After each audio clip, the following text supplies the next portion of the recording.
Guys, andili. Welcome sa my vlog.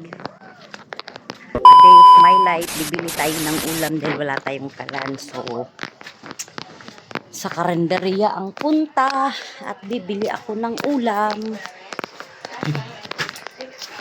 Tayo, madilim sa amin kapag gabi. Kaya bibili tayo ng ulam. Naantay ko yung asawa ko. Hiningil ka!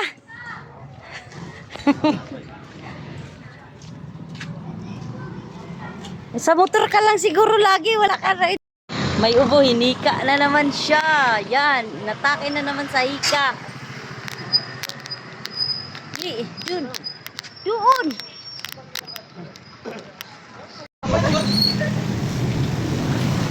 Ito masarap kari-kari.